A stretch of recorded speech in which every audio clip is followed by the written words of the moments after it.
Hi friends, welcome back to our channel. Heera గారు రచించిన Rakshasi I love you నావెల్లోని next ఎపిసోడ్ని ఇప్పుడు మీతో షేర్ చేసుకోబోతున్నాను. ఒకరోజు సుభాష్, జై, మేఘ, స్నేహ అందరూ కలిసి ఎగ్జిబిషన్కి వెళ్ళారు. అక్కడ చాలా బాగా ఎంజాయ్ చేశారు. మేఘ చిన్నపిల్లలా ఎగ్జైట్ అవుతూ అది ఎక్కుదాం, ఇది ఎక్కుదాం, అదే ఆడదాం, ఇది ఆడదాం అంటూ చెప్తుంటే సుభాష్ నవ్వుతూ తన వైపే చూస్తున్నాడు. తర్వాత రెస్టారెంట్కి వెళ్ళి లంచ్ చేసి మూవీకి వెళ్ళారు. రిటర్న్ వచ్చేటప్పుడు జై పని ఉందంటూ మధ్యలో దిగి వెళ్ళిపోయాడు. సుభాష్, స్నేహ, మేఘ ముగ్గురు వస్తుంటే మధ్యలో కార్ ట్రబుల్ ఇచ్చింది. ఇల్లు దగ్గరే కదా, నడుచుకుని వెళ్దామని ముగ్గురు వెళ్తుంటే ఇంతలో వెదర్ బాగుందని ఒకచోట కూర్చుందామని ముగ్గురు కూర్చున్నారు. మీ ఇద్దరి ప్రైవసీ నేను డిస్టర్బ్ చేస్తున్నట్టుంది, గిల్టీగా ఉంది అని అంది మేఘ. సుభాష్కి మేఘ తనని అలా దూరం చేసుకుని మాట్లాడుతుంటే కోపం వచ్చింది. అప్పుడు స్నేహ, అయ్యో అలా ఏం లేదు మేఘ అని అంది నవ్వుతూ. కాసేపు అయ్యాక మళ్ళీ మేఘ, మీ మూమెంట్స్ని ఎంజాయ్ చేయకుండా చేస్తున్నాను అని అనగానే సుభాష్ ఇంకా కోపం ఆపుకోలేక, మరి ఇంకా ఇక్కడే ఎందుకున్నావు, దగ్గరే కదా ఇల్లు, వెళ్ళిపోవచ్చు కదా అని అన్నాడు. అది వినగానే మేఘ షాక్ అయ్యి ఏడుపు వస్తుంటే ఐఎమ్ సో సారీ, బాయ్ అని చెప్పి లేచి వెళ్ళిపోయింది. అప్పుడు స్నేహ, అయ్యో అలా అనేసేవేంటి సుభా, తను ఎంత ఫీల్ అయిందో అని చెప్పి మేఘని పిలుద్దామని స్నేహ మేఘ అని అంటుంటే, వద్దురా పిలవకు, తనేం ఫీల్ అవ్వదు, ఇక్కడ ఉంటేనే ఇంకా ఫీల్ అవుతుంది అన్నాడు. స్నేహ సరే అని ఆగిపోయింది. స్నేహ సుభాష్ భుజంపై పడుకొని ఫోన్లో ఫొటోస్ చూస్తుంది. సుభాష్ తనని అలా అన్నాడంటే మేఘ నమ్మలేకపోయింది. ఈడియట్ అని అనుకుంటూ నడవసాగింది. ఇంతలో స్ట్రీట్ లైట్స్ వెలుగులో కూడా ఒక పెద్ద చెట్టు నీడ వల్ల కొంచెం దూరం చీకటిగా ఉంది. మేఘ చీకట్లో నడుస్తుంటే ఎవరో తనని గుద్దుకుని వెళ్ళారు. వెంటనే మేఘ, హే కనిపించట్లేదా అని అంటూ ముందుకు వెళ్ళింది. మళ్ళీ వెలుతురు వచ్చేసింది. ఇంతలో వెనక నుంచి మేఘను గుద్దిన అబ్బాయి మేఘ ముందుకొచ్చి, నిజంగా కనిపించలేదని గుద్దాను, ఇప్పుడు నిన్ను చూస్తుంటే కావాలనే గుద్దాలనిపిస్తుంది అని అన్నాడు. వెంటనే Megha, what the hell are you talking about అని అంటుంటే వెంటనే అబ్బాయి మేఘ స్కార్ఫ్ని తీసుకొని తన మెడకు చుట్టుకున్నాడు.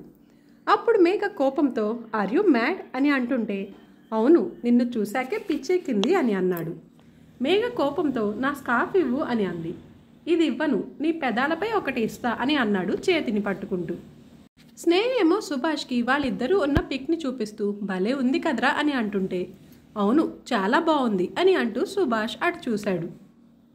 వెంటనే మేఘ చేతిని ఎవరో పట్టుకున్నది చూడగానే సుభాష్కి కోపం వచ్చేసింది. పక్కనే స్నేహ ఉందని కంట్రోల్ చేసుకున్నాడు. ఆ అబ్బాయి చేతిని విడిపించుకొని మేఘ వెళ్ళిపోతుంటే తనని అడ్డకించి, స్కార్ఫ్ వద్దా, కావాలంటే నాకు కావాల్సింది నువ్వు ఇవ్వాలి అని అంటూ మేఘ మీదకు రాబోయాడు. వెంటనే సుభాష్ ఇంక ఆగలేక పరిగెత్తుకుంటూ వెళ్ళాడు. మేఘ ఆ అబ్బాయిని విదిలించుకుని వెళ్ళబోతుంటే మళ్ళీ తన చేతిని పట్టుకోవడంతో మేఘ ఆగి కోపంగా వెనుకకు తిరిగి చూసింది. సుభాష్ తనని పట్టుకోవడం చూసి కూల్ అయ్యింది. సుభాష్ వెంటనే మేఘ వైపు చూసి ఆ అబ్బాయి వైపు చూడగానే మేఘ స్కార్ఫ్ తన మెడలో ఉండడం చూసి సుభాష్ వెంటనే గట్టిగా కళ్ళు మూసేసుకొని తెరిచి మేఘ వైపు చూశాడు. మేఘ సుభాష్ కంట్లో నీళ్లను చూసింది. స్కార్ఫ్ తీసి ఇటివ్వరా అని అన్నాడు సుభాష్ కోపంగా. ఆ అబ్బాయి నీకెందురా అని అంటుంటే సుభాష్ అతని మొహంపై ఒక్క గుద్దు గుద్దాడు. వెంటనే మేఘ భయంతో కళ్ళు మూసుకుంది. ఆ అబ్బాయికి సుభాష్ దెబ్బతో కళ్ళు బయర్లు కమ్మి వెంటనే సుభాష్కి ఫాస్ట్గా స్కార్ఫ్ తీసి ఇచ్చాడు. సుభాష్ స్కార్ఫ్ని మేఘ భుజంపై వేశాడు. ఏం చేస్తున్నావురా, అమ్మాయిల్ని ఒంటరిగా రోడ్డుపై వెళ్ళనివ్వరా అని అంటూ చెంపపై కొడుతూ, ఇంకోసారి ఏ అమ్మాయి వెనకాలైనా పడతావా, ఏడిపిస్తావా అని అంటూ కొడుతున్నాడు. ఈ చేతితోనే కదా నా మేఘ చేతిని పట్టుకుంది అని గట్టిగా అంటూ అతని చేతి వెనుకకు తిప్పాడు. మేఘ ఆ అబ్బాయి నొప్పితో అరుస్తుంటే భయంతో కళ్ళు మూసేసింది. మీదకి వస్తున్నావేంటి, ఏం చేద్దామని, అసలు నా మేఘ దగ్గరికి రావడానికి నీకెంత ధైర్యం రా అని కోపంతో అరుస్తూ తన చెంపపై గట్టిగా గుద్దబోయాడు. మేఘ వెంటనే సుభాష్ చేతిని పట్టుకుంది. సుభాష్ ఒకసారి కళ్ళు మూసి గట్టిగా ఊపిరి తీసి మేఘ వైపు చూశాడు. మేఘ వద్దన్నట్టుగా తల ఊపుతూ సుభాష్ వైపు చూసింది. ఇంకా సుభాష్ అతనిని వదిలేశాడు. ఆ అబ్బాయి సారీ మేడం, సారీ అని అంటూ వెళ్ళిపోయాడు. వెంటనే సుభాష్ మేఘని గట్టిగా హగ్ చేసుకొని, సారీరా, నిన్ను ఒంటరిగా వెళ్ళమన్నందుకు, నేను ఒక నిమిషం లేటుగా వచ్చుంటే అని గట్టిగా కళ్ళు మూసుకొని, తలుచుకుంటేనే భయం వేస్తుంది అని కన్నీళ్లతో చెప్పాడు సుభాష్. మేఘకి కూడా ఏడుపు వస్తుంటే సుభాష్ని పట్టుకుపోయి వాళ్ళనే చూస్తున్న స్నేహాన్ని చూసి ఆగిపోయి సుభాష్ని గట్టిగా తోసేసింది. ఇంతలో జై వచ్చాడు. ఏంటి ఇంకా రాలేదంటూ. మేఘ వెంటనే జై బైక్ ఎక్కి వెళ్ళిపోయింది. సుభాష్ తేరుకొని స్నేహ వైపు చూశాడు. స్నేహ మొహంలో బాధ, కళ్ళల్లో కన్నీళ్లు సుభాష్కి తెలుస్తుంది. వెంటనే కన్నీళ్లతో స్నేహ దగ్గరికి వచ్చాడు. స్నేహ సుభాష్ వైపు చూస్తుంది. సుభాష్కి ఏం చెప్పాలో అర్థం కాలేదు, కానీ చెప్పాలి అని అనుకుంటూ, స్నేహ, నీకు మొన్నటి నుంచి ఒక విషయం చెప్పాలనుకుంటున్నానురా. కానీ నీ అమాయకమైన నవ్వుతున్న మొహం చూస్తే మాటలు నా పెదవిని దాటలేకపోయేవి. కానీ ఇప్పటికి కూడా నీకు చెప్పకపోతే నన్ను నేను క్షమించుకోలేను. I hate myself forever అని అంటూ ఏడుపు వస్తుంటే ఆగిపోయాడు. కాసేపు నిశ్శబ్దం తర్వాత, మేఘ అంటే నాకు ప్రాణం రా. ఎప్పుడు ఎలా జరిగిందో తెలీదు. అమ్మ నువ్వు తప్ప మేఘ వచ్చే వరకు నా లైఫ్లో ఇంకో అమ్మాయే లేదు. ఇప్పుడు మేఘ లేకపోతే నాకు లైఫ్ అంటే ఏంటో అర్థం కావటం లేదురా. నన్ను నేను ఆపుకోలేకపోతున్నాను. తన కళ్ళతో నన్ను బంధించేసిందిరా. అది ప్రేమని నాకు తెలిసాక నీకు ఎలా చెప్పాలో నాకు అర్థం కాలేదురా. నిన్ను బాధ పెట్టాలని కాదురా అని అంటూ ఆపేశాడు. అప్పుడు స్నేహ ఏడుపుని ఆపుకొని, నాకు తెలుసురా అని అంది. అంతే. సుభాష్ ఒక్కసారి షాక్ అయ్యి స్నేహ కళ్ళ వైపు చూశాడు. నాకెప్పుడో అర్థమైంది. తన బర్త్డే ఎలా సెలబ్రేట్ చేయాలని నాతో నువ్వంటూ వాటిని చెప్తున్నప్పుడే నాకు అర్థమైంది నువ్వు మేఘకి ఇస్తున్న ఇంపార్టెన్స్. మేఘని సంతోషపెట్టాలని అనుకుంటున్నావే గాని ఆ రోజు నా బర్త్డే అన్న సంగతే మర్చిపోయావు నువ్వు అని అంది. వెంటనే సుభాష్ డిసెంబర్ 19th అని అంటూ తలపై చేయి పెట్టాడు. ఆ నైట్ 12కి నువ్వు ఫస్ట్ చెప్తావని ఎంత ఎదురు చూశానో. మొదటిగా ప్రేమ్ దగ్గర నుంచి అందరూ చెప్పారు, నువ్వు తప్ప. సర్లే మర్చిపోయి ఉంటావనుకొని మార్నింగ్ నేనే ఇంటికి వచ్చాను. నన్ను చూసైనా గుర్తుకొచ్చి చెప్తావేమో అని. కానీ నువ్వు ఆ రోజు నైట్ 12కి మేఘని ఎలా సర్ప్రైజ్ చేయాలా అని ఆలోచిస్తున్నావు. అప్పుడే అనుకున్నాను నీ ఆలోచనల నుంచి నేను ఎప్పుడో వెళ్ళిపోయానని. కానీ నాకు హెడ్ఏక్ అని అనగానే ఎప్పట్లానే నువ్వు చూపిస్తున్న కేర్ని చూసి మళ్ళీ అనిపించింది, నేనే వేరేలా అనుకున్నాను. సుభ నన్నెలా దూరం చేస్తాడు, ఏదో ధ్యాసలో మర్చిపోయి ఉంటాడని. తర్వాత నీ లెగ్ ఇంజరీ అప్పుడు మేఘని చూడకుండానే తన మాట వినకుండానే తను వచ్చినట్టు నీకు తెలిసిపోయింది. నేను ఉన్నానే అని కూడా మర్చిపోయి తనని నువ్వంత ఎగ్జైట్ అవుతూ చూడటం నాకు తెలిసిందిరా. ఆ రోజు చూశాను నీ కళ్ళల్లో మేఘపై ఉన్న ప్రేమ. మళ్ళీ వెంటనే పక్కనే కదా, అందుకే బాగా క్లోజ్ అయి ఉంటారు అనుకున్నాను అని స్నేహ చెప్పగానే సుభాష్కి కంట్లో నీళ్ళు వచ్చేస్తున్నాయి. కానీ ఎక్కడో చిన్న భయం, బాధ ఉండేవి. ఇప్పుడు ఇది చూశాక అర్థమైంది, నా ఊహకే అందరంత దూరం అయిపోయావని అని అంది స్నేహ వణికే గొంతుతో. వెంటనే సుభాష్ వెళ్ళి గట్టిగా స్నేహని ఏడుస్తూ హగ్ చేసుకున్నాడు. స్నేహకి కూడా ఏడుపు వచ్చేసింది. సుభాష్ని పట్టుకుని వెక్కి వెక్కి ఏడ్చేసింది. అప్పుడు సుభాష్, సో సారీరా, నిన్నెంత బాధ పెట్టానో, పెడుతున్నాను కూడా అని అంటూ ఏడ్చేశాడు. అప్పుడు స్నేహ, ప్లీజ్ ఏడవకురా, నాకు ఏడుపు వచ్చేస్తుంది అని అంది. అప్పుడు సుభాష్, వద్దురా, నేను ఏడవట్లేదు అని అంటున్నాడే కానీ కన్నీళ్లు ఆగట్లేదు. అప్పుడు స్నేహ, ఇట్రా సుభ, కూర్చో అని చెప్పి తన పక్కన కూర్చుంది. సుభాష్ కన్నీళ్ళని చేత్తో తుడిచి, ఏడవకురా, నాకు తెలుసు ఇదంతా నీకు తెలియకుండానే జరిగిపోయిందని.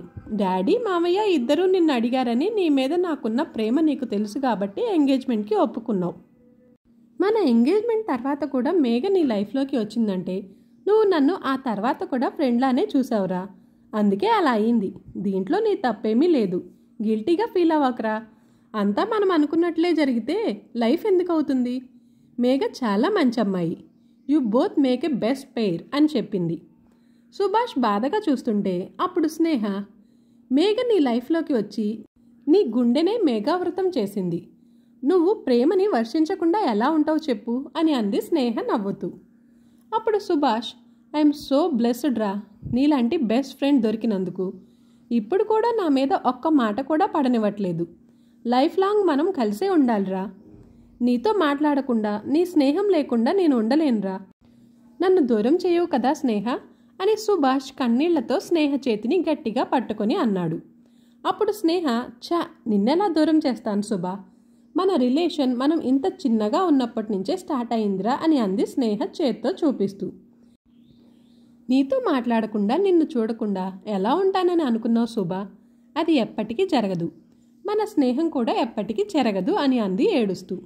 అప్పుడు సుభాష్, కాసేపు నీ ఒళ్ళో పడుకుంటారా, బాధగా ఉంది చాలా అని అన్నాడు. స్నేహ సరే అంది. సుభాష్ స్నేహ ఒళ్ళో పడుకొని చిన్నప్పటి నుంచి వాళ్ళు ఎలా ఉండేవారో, ఎలా ఆడుకునేవారో, ఎంత క్లోజ్గా ఉండేవారో అని చిన్నప్పటి విషయాలు గుర్తు చేసుకుంటూ నవ్వుకున్నారు. నాకు నీట్గా కింద పడకుండా ఎలా తినాలో నువ్వే నేర్పించావు కదరా అని అన్నాడు సుభాష్. వెంటనే స్నేహ, అవును సుభా, నేను ప్రేమతో మాట్లాడితే అసలు ఊరుకునేవాడివే కాదు నువ్వు అని అంది. అవును, ఇప్పటికి కూడా అంతే, వాడికన్నా నేనే నీకు ఫస్ట్ అని అన్నాడు సుభాష్. స్నేహ నవ్వి, ఎప్పటికీ నువ్వే నా ప్రయారిటీ అని అంది. ఒకసారి నాకు ఫీవర్ వస్తే నువ్వు పడుకోకుండా నాతోనే ఉన్నావు కదరా ఆ రోజంతా అని అంది స్నేహ. అవునరా అని చెప్పి, అంతేకాదు నిన్ను చిన్నప్పుడు ఎవడో ఏడిపించాడని వాటిని కొట్టడానికి వెళ్ళి నేనే దెబ్బలు తిన్నాను కదరా అని అన్నాడు సుభాష్. అది గుర్తొచ్చి స్నేహ గట్టిగా నవ్వేసింది. అప్పుడు సుభాష్, నిజంగానే నీ నవ్వు ఎంత నిర్మలంగా స్వచ్ఛంగా ఉంటుందో అంతే అందంగా ఉంటుందిరా, నువ్వు ఎప్పుడూ ఇలా నవ్వుతూనే ఉండాలిరా అని అన్నాడు. స్నేహ సరే అని నవ్వింది. అప్పుడు సుభాష్, నాకు మేఘ అంటే ఎంత ఇష్టమో నువ్వు కూడా అంతే ఇష్టంరా, నా ట్రూయెస్ట్ అండ్ క్లోజెస్ట్ ఫ్రెండ్విరా నువ్వు. మేఘ దూరం చేస్తుందన్న బాధతో కొంచెం ఆలోచన తప్పిందేమో కానీ నిన్ను ఎలా దూరం చేస్తానురా. మేఘ ధ్యాసలో పడి నిన్ను ఇగ్నోర్ చేసినప్పుడల్లా నిన్ను మిస్ అవుతున్నట్టు నాకు తెలిసేదిరా. నన్ను నువ్వు ఎంత కేరింగ్గా చూసావో నాకు తెలుసు. నిన్ను చూసినప్పుడల్లా నాకు అమ్మే గుర్తొస్తుంది అని సుభాష్ అనగానే స్నేహకి కంట్లో నీళ్ళొచ్చేశాయి. మరి మేఘరా అని అంది స్నేహ. అప్పుడు సుభాష్, మేఘను చూస్తే కన్ఫామ్గా నానే గుర్తొస్తారు అని నవ్వుతూ అన్నాడు. ఆ మాట విని స్నేహ గట్టిగా నవ్వేసింది. అలా మాట్లాడుకుంటూ గంటన్నర గడిచిపోయింది. అప్పుడు స్నేహ, మేఘకి నీ మనసులో మాట చెప్పావా అని అంది. లేదురా, నీకు చెప్పకుండా ఎలా చెప్తాను, నీకే చెప్పానురా ఫస్ట్ అని అన్నాడు. తన మనసులో నేను ఉన్నానో లేదో నాకు తెలియదురా అని సుభాష్ అంటుంటే, ఇంకా ఆలోచించి బాధపడకురా, ఈరోజే తనకి చెప్పేసేయ్ అని అంది స్నేహ. ఏమంటున్నావు స్నేహ, నిన్ను ఇంతలా బాధ పెట్టి నేనెలా సంతోషంగా నా ప్రేమని చెప్తాననుకున్నావురా, నా వల్ల కాదసలు అని అన్నాడు సుభాష్.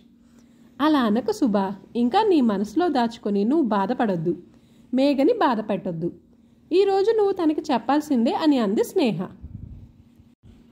అది కాదురా అని సుభాష్ ఏదో చెప్పబోతుంటే, ఏంటి సుభా, నా మాట కూడా వినడం మానేశావా నువ్వు అని అంది స్నేహ. వెంటనే సుభాష్కి కన్నీళ్లు వచ్చేశాయి. అలా అనకు స్నేహ, ప్లీజ్, సరే చెప్తాను అని అన్నాడు సుభాష్ ముభావంగా. స్నేహకి కంట్లో నీళ్ళొస్తుంటే, సారీరా, నువ్వు మేఘపై ఉన్న ప్రేమని ఇంకా మనసులోనే దాచుకొని బాధపడడం నేను చూడలేను అని మనసులో అనుకుని సుభాష్ కన్నీటిని తుడిచి, సారీరా, ఇలా చెప్తే కానీ నువ్వు వినవని అలా అనేశాను, ఇప్పుడు వెళ్ళగానే చెప్పేయి సుభా అని అంది.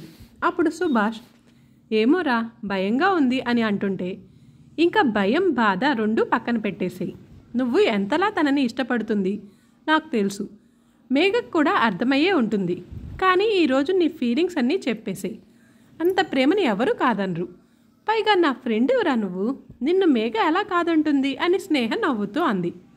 సుభాష్కి కంట్లో నీళ్లు తిరిగి, ఇప్పుడు కూడా నా గురించి ఎంతలా ఆలోచిస్తున్నావురా నువ్వు అని అన్నాడు బాధగా. చచా, మళ్ళీ చిన్నపిల్లాడిలా ఏంటి సుబ్బా ఇది అని అంటూ తన కన్నీటిని తుడిచి, నేను ఎప్పుడూ నీ వైపే రా, నో మ్యాటర్ వాట్ హ్యాపెన్స్, నువ్వే నా ఫస్ట్ ప్రయారిటీ ఎప్పటికీ, ఇప్పుడు నువ్వు ఏడ్చి నన్ను ఏడిపించకు, బుద్ధిగా నేను చెప్పినట్టు చెయ్యి, ఇంకా no more discussions Subha, my word is final అని గట్టిగా అంది స్నేహ నవ్వుతూ. సుభాష్ నవ్వి, సరేరా, ఇప్పుడు ఇంటికి వెళ్ళాక తనకి ఎలాగైనా చెప్తాను అని అన్నాడు. స్నేహ నవ్వి, అయ్యో 9 అయిపోయిందిరా టైం అని అంది. అవ్వని, ఏం కాదు, కాసేపు ఉండు స్నేహ అన్నాడు సుభాష్. ఏంట్రా తప్పించుకుందాం అనుకుంటున్నావా, అంత లేదు, నువ్వు ఇప్పుడు వెళ్ళి మేఘకి చెప్పాల్సిందే అంది స్నేహ. సరే చెప్తాను కానీ అని సుభాష్ అంటుంటే, ఇంకా కానీ లేదు ఏమీ లేదు, నువ్వు ముందు పదా అని అంది స్నేహ. ఇంకా సుభాష్ చేసేదేం లేక, సరేరా పద, ఇంటి దగ్గర డ్రాప్ చేస్తాను అని అన్నాడు. స్నేహ సరే పద అని అంది. ఇద్దరు సుభాష్ వాళ్ళ ఇంటికి వెళ్ళాక సుభాష్ బైక్ పైన స్నేహని డ్రాప్ చేశాడు. స్నేహ నవ్వుతూ సుభాష్కి బాయ్ చెప్పి ఇంటికి వెళ్ళిందే కానీ ఏడుపు తన్నుకొస్తుంటే ఫాస్ట్గా రూమ్లోకి వెళ్ళి డోర్ లాక్ చేసి కింద గబుక్కున కూర్చుని గట్టిగా ఏడ్చేసింది. ఎంతైనా చిన్నప్పటి నుంచి సుభాష్ని ఇష్టపడింది కదా, ఆ ప్రేమని తన మనసు నుండి దూరం చేయడం అంటే చాలా కష్టమే మరి. సుభాష్ బైక్ మీద వెళ్తూ కంట్లో నుంచి నీళ్ళు వస్తుంటే, నీలో ఇంకా ఎంత బాధ దాగి ఉందో నాకు తెలుసు స్నేహ, సారీరా, సో సారీ అని అనుకొని, నువ్వు చెప్పినట్టే మేఘకి నా ప్రేమ విషయం చెప్పబోతున్నాను, మేఘ అది విన్నాక ఏమంటుందో అసలు ఒప్పుకుంటుందా, తన మనసులో నేనున్నానా అని అనుకుంటూ వెళ్ళాడు. ఈ ఎపిసోడ్ ఇంతటితో ముగిస్తున్నాను. నెక్స్ట్ ఎపిసోడ్లో మళ్ళీ కలుద్దాం. Thanks for watching this video.